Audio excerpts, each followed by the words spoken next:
UN Secretary-General António Guterres says he will seek a second term. António Guterres, a former Portuguese Prime Minister who has been United Nations Secretary-General since January 2017, is seeking a second five-year term in office, beginning January 1, 2022. UN officials confirmed on January 11 that on Friday, January 8, Guterres told the 5 permanent members of the Security Council of his decision. He also spoke to the President of the General Assembly, Volkan Bozkır, a Turkish diplomat, who had originally requested the information from Guterres. On January 11, UN officials said that Guterres notified Bozkır by letter of his intentions as well as the current President of the Security Council, Tarek Laib, Tunisia's ambassador to the UN. Guterres let heads of regional and political groups know about his intent over the weekend.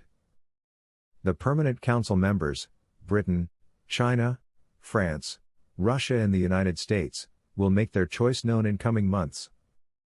There is no deadline for the decision, which needs only the approval of the 193-member General Assembly after the fact. A new process selecting the Secretary-General was outlined in a 2015 General Assembly resolution, spurred by civil society and a coalition of UN member states pushing for more transparency in the 2016 selection process, in which 7 women and 6 men competed. In the past, the selection of a Secretary-General had been done secretively. Nevertheless, the US and Russia were the main decision-makers in the final pick of Guterres, announced in October 2016, despite more openness through public dialogues and a series of straw polls in the Council. Since assuming office, I've had the privilege of working towards the reform of the UN. To meet the aspirations of member states, striving for the dignity and the well-being of people, while ensuring the sustainability of our planet for future generations, Guterres wrote in his letter notifying the parties of his intention for another term. Bloomberg News was the first to report on Guterres's plans. He has not tweeted about them. Guterres's bid for a second term was not unexpected, since he has no serious challengers for the job at this point, although some women in the UN arena were waiting to see what Guterres would do, since he has refused to reveal until now his intentions. A second term would be easier for the incumbent with the departure of President Trump, who scorned global institutions. Women will have to wait, one Latin American diplomat told Pass Blue, unless the Security Council and General Assembly decide otherwise. Trump's successor, Joseph Biden, is known as an internationalist in outlook and experience who announced he will return the U.S. to international agreements and agencies from which Trump withdrew or criticized repeatedly. Biden has also nominated a leading diplomat for the recently neglected job of U.S. ambassador to the UN. The proposed envoy, Linda Thomas-Greenfield, has been Assistant Secretary of State for African Affairs and is an expert on the region, which was denigrated by Trump.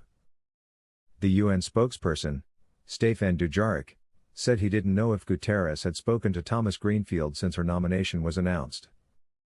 Guterres, 70, has played his role wisely and carefully, Yasuhiro Ueki, a professor in the Department of Global Studies at Sophia University in Tokyo who was political affairs officer and deputy spokesman for the UN, said in an email interview with Pass Blue.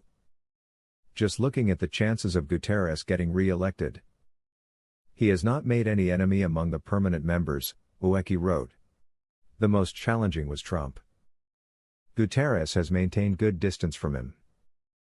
Guterres did not contradict the U.S. or other permanent members on most policy issues. Why challenge him now? The next challengers will make their noises when an end to Guterres's second term is in sight. They are likely to come from Latin America, and I am sure that many women will be vying for the post next time around. Before Guterres was chosen in October 2016 as designated successor to Ban Ki-moon, a concerted effort was made by a range of civil society organizations to have a woman picked as Secretary-General for the first time. With Guterres in a strong position to be re-elected this year, a similar campaign has not emerged yet, though women's organizations in particular remain active on the issue. Western Europe has been keen to keep Guterres in the job, even though other regions think the next UN leader should come from their parts of the world. One non-governmental organization, the American-based International Center for Research on Women, produces an annual report card on Guterres. The one for 2020 will be completed soon. With the news that Guterres will seek a second term, we're encouraging him to double down on achieving gender equality as a cornerstone of his campaign and a priority focus in a second term, Lyric Thompson, Senior Director for Policy and Advocacy, said in a comment to Pass Blue about the news on Guterres.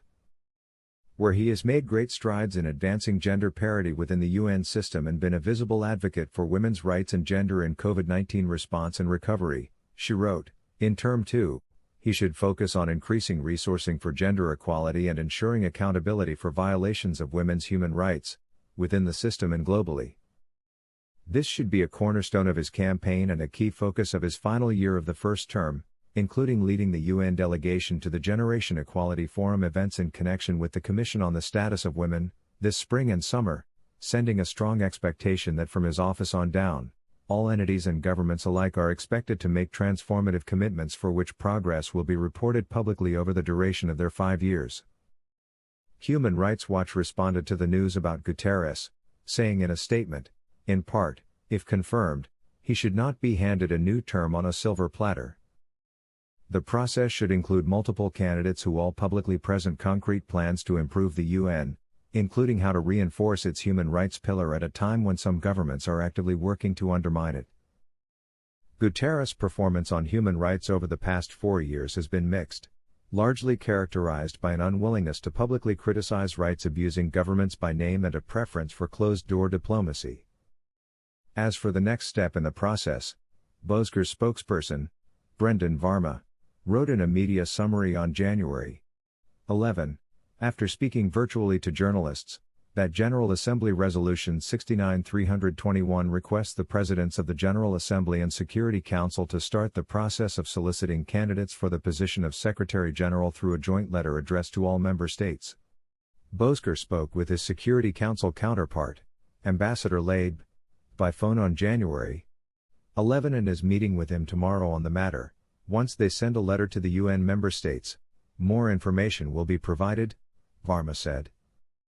Asked in his briefing if Guterres and other possible candidates would be interviewed by member states, Varma said it was too early to discuss more details about the process.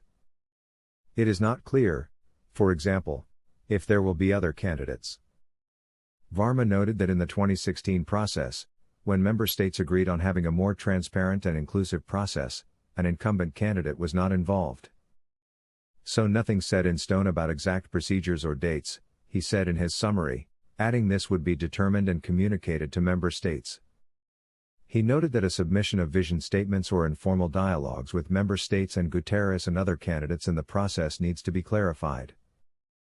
Bozkır is scheduled to hold a media briefing physically in the UN on January 15, his first since mid-September.